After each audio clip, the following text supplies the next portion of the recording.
사도행전 5장 11절 그 이하에 보면 온 교회와 이 일을 듣는 사람들이 다 크게 두려워하니라.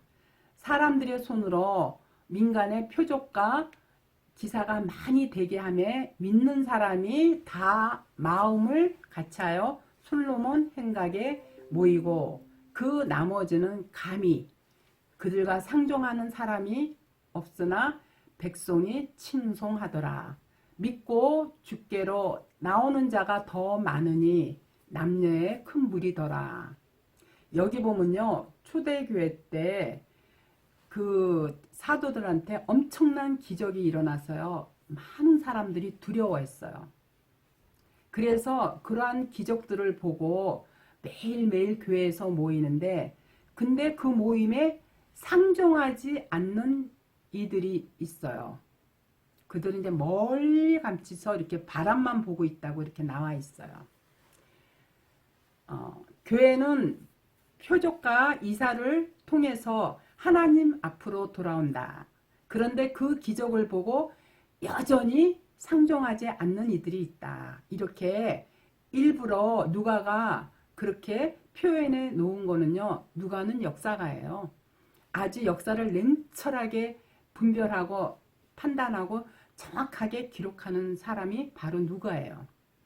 그래서 누가복음과 사도행전은 그야말로 누가가 그러한 역사적인 배경을 보고 쓴 책이라고 볼 수 있는데, 그 말은 무슨 뜻이냐면 기적은 하나님을 믿게 만드는 도구가 될 수 없다는 거예요.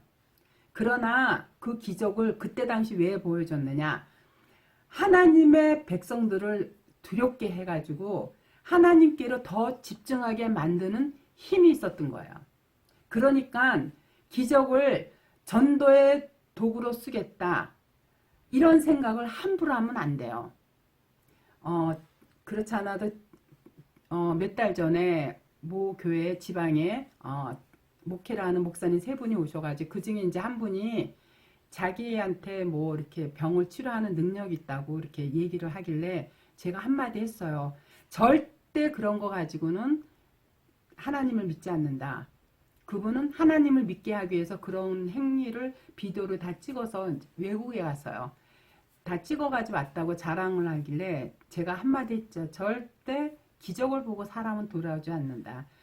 기적하면 하나님처럼 많이 보인 게 어디 있어요. 홍해를 가르게 하고 또 예수님의 그 어마어마한 진짜 죽은 자를 살려내고 38년 된 그 병자들을 고쳐놨던 그 수많은 보리떡 몇 개, 보리떡 서너 개하고 물고기 2마리가 수천 명을 먹이고도 남고 무리를 걷는 이 수많은 기적들을 봤어도요, 그 기적들을 본 제자들조차도 3년 반을 예수님하고 항상 동고동락하며 봤던 그 사람들도요, 예수님이 십자가에 달리고 가시니까요, 다들 생업으로 돌아갔어요. 그게 무엇을 뜻하는 거야? 기적으로는 우리가 절대 믿지 않는다는 거예요. 기적을 보고 믿지는 않는다는 거예요. 누가도 바로 그런 부분에서 사도행전에다 요 내용을 아마 표현해 놓았던 것 같아요. 그래서 자기한테 그런 능력을 무슨 전도의 도구로 쓴다? 그거 굉장히 위험한 거고, 그게 바로 마귀의 짓거리예요. 우리가 한번 생각해 보자고요. 우리에게도 사실은 지금도 기적이 있어요. 하나님은 죽은 자를 살리시기도 해요. 오늘날 하나님의 능력이 약해진 게 아니에요. 그렇지만 하나님은 그런 걸로 지금 사도시대처럼 그런 기적을 쓰지 않으세요. 우리가 보다시피 구약에서 선지자 중에요, 기적을 일으켰던 선지자가 사실 몇 명이나 돼요. 엘리야하고 엘리사밖에 없어요. 그 사람들은 선지자의 처음 사람들이에요. 그래서 이 선지자들을 구별시키기 위해서 그들이 삶 속에서 기적을 일으켜줬고, 나머지는요 전부 두들겨 맞아 죽었어요. 예레미야나 이사야 전부요, 그들은 왕족이고 기적이었어요. 그런데도 나무 톱에 켜서 죽였을 때 그들이 무슨 기적을 행했나요? 사도시대도 마찬가지예요. 그리고 그 다음부터 그야말로 속사도 시대부터, 아니 사도시대 때 바울의 인생 말기 때부터요, 그야말로 기적이 나타나지 않았어요. 바울이 디모데의 병 하나 고치지 못했어요. 그러니까 포도주를 좀 써보라 그랬어요. 유가 아프다는데 포도주를 써보라고 한 것은 아픔을 그 포도주를 통해서 마비시키라고 포도주를 먹으라고 권했지, 그 디모데의 그 위장병을 고쳐주지 못했어요. 바울이 삼친척까지 갔다 온 그 바울이. 가끔 하나님이 필요할 때 그야말로 영적 대각성 운동 있죠. 이런 것이 일어날 때 진짜 성령의 임재가 눈에 보이듯이 막 보일 때가 있어요. 가끔씩 그런 일도 몇백 년마다 한 번씩 일어날까 말까 하는 정도지, 우리 삶 속에서 꼭 필요한 그런 기적들은요, 거의 없다라고 해도 거의 없다라고 해도 과언이 아니에요. 어떤 사람이 설교를 듣다가 몸이 뜨거워지면서 아팠던 병이 낫고, 뭐 또 어떤 사람은 설교를 듣다 말고 이렇게 손마른 병이 있는 게 이렇게 펴지는 그런 경우도 있다는 얘기를, 그러한 기적들이 있다는 거를 이렇게 간증을 통해서 듣기는 해요. 정말 하나님의 백성들은요, 예를 들어서 기적이 일어나서 자기한테 진짜 기적 같은 일이 일어났을 때 그 기적을 가지고 좋아하는 게 아니라 자기를 그렇게 고쳐준 그 하나님이 궁금해서 그야말로 하나님의 말씀을 듣는 것을 더 행복하게 느껴지는 게, 그게 바로 하늘 백성들이에요.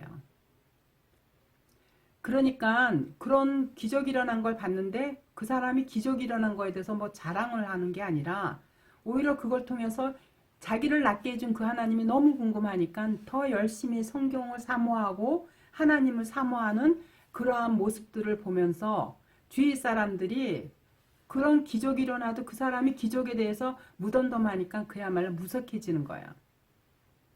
자기한테 고질스러웠던, 그냥 의학적으로 치료할 수 없는 병이 정말 어느 날 말씀을 열심히 사모했더니 나았을 때, 그걸 기뻐하는 것보다 그야말로 하나님의 말씀을 듣는 걸 더 행복해하는, 그럴 때 바로 주변에서는 하나님이 이런 사람이 진짜 이 세상에 있다는 걸 보여주기 위해서 그 사람한테는 때로 어떤 기적을 나타내 줄 수는 있어요.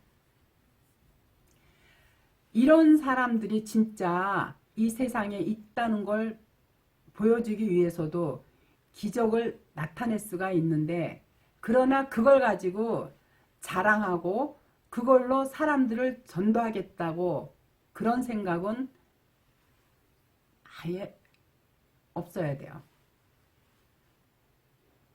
자, 홍해가 갈라져, 자, 출애굽 때 그 이스라엘 사람들이 홍해가 갈라져서 거기를 맨날 며칠을 걸어서 간 사람들이 어떻게 했어요?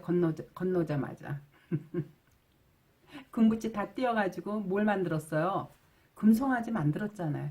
그게 우리들의 모습이에요. 기적을, 그 어마어마한 기적을 보고도 바로 하나님을 잊고, 모세가 눈에 안 띄니까 바로 그 하나님을 찾는 게 아니라 두렵고 불안하니까 있는 금붙이를 띄어서 금송아지를 만든 게 우리의 실체라는 거를 그렇게 성경에서 다 폭로시켜 우리한테 알게 해주는 거예요.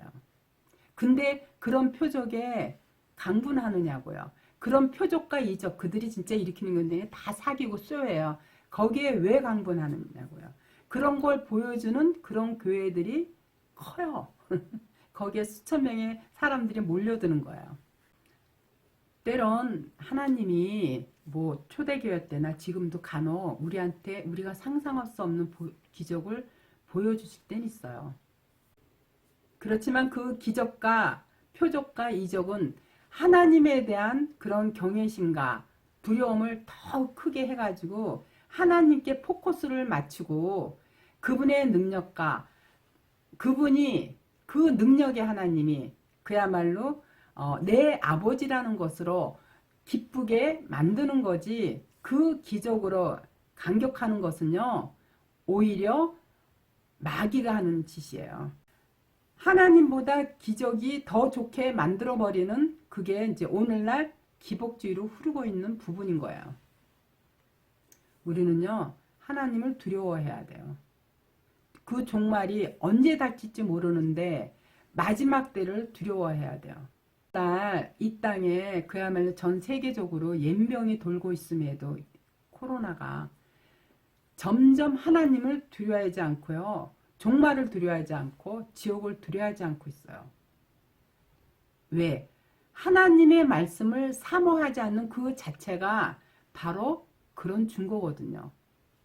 성도는요 하나님을 두려워하면서 늘 모이기를 힘써야 되고요, 성경 말씀 앞에서 더욱 진지해져야 돼요. 말씀 안에 납작 엎드려서 하나님의 도우심만을 구하는 그런 삶을 살아야 돼요. 저는 요즘 이 코로나를 보면서요, 하나님이 정말 교회를 향해서 정말 칼을 뽑으셨구나. 이 칼이 뭐냐면 검이에요. 계시록에도 나와 있듯이 지금 경고의 나팔을 불 때 빨리 하나님 말씀으로 돌아와야 돼요. 지금 7대접을 사정없이 교회에다 좀 쏟아붓고 있어요.